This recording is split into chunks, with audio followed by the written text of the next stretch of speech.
Nisaotra ny filoha voalohan'ny fitsarana tampony teo aloha, Rajoelina Ivayugy ny ministra ny fitsarana Benjamin Rakotomandimbo omaly nandritra ny fananganan-tsaina raha nitatitry ny ministeran'ny fitsarana tapitra ny fehim-pitom-piasany. Ny 12 febroary lasa teo no nanao fianianana sy nandray ny asany Rajoelina Ivayugy.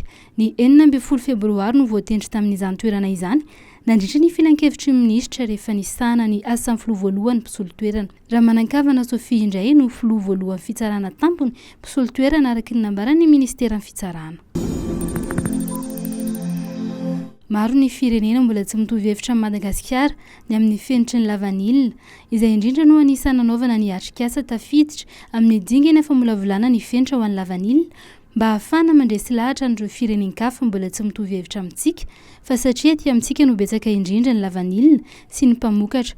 Willy Antomalala Raharnosy, tompon'andraikitra ifandraisana momba ny Codex Alimentarius. Amin'ny mahalohalarana amin'ny Madagasikara, amin'ny famokarana lavanilina dia tokony hanana ny teniny eo anivony sehatra iraisam-pirenena izy. No tanterahina teny Andrianarivo moa izany atrikasa izany. Nandray anjara tamin'izany ireo mpisehatra izay nahitana ireo manam-pahaizana malagasy, mpamokatra sy mpanondrana lavanilina, ny avy amin'ny filan-kevitra nasionaly lavanilina, ny rafim-panjakana ary ny komity nasionaly, ny Codex Alimentarius.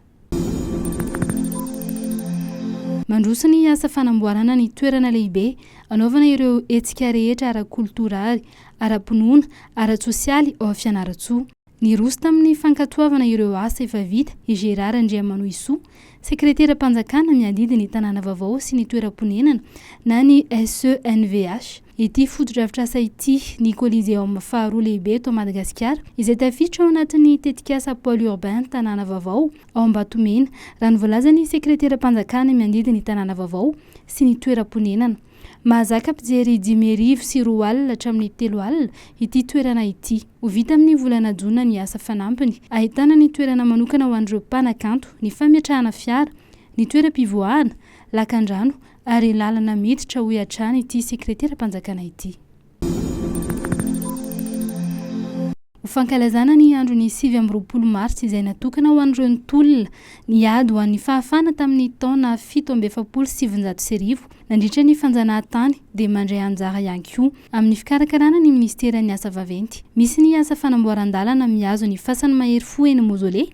Raha nitatitra ity ministera ity dia tanterahina nanomboka tamin'ny herinandro ny fanamboarana lalana miakatra ny Tanimora Mozole. Fandrakofana tara manontolo ny lalana no atao amin'izany ho hiatrany ny ministera.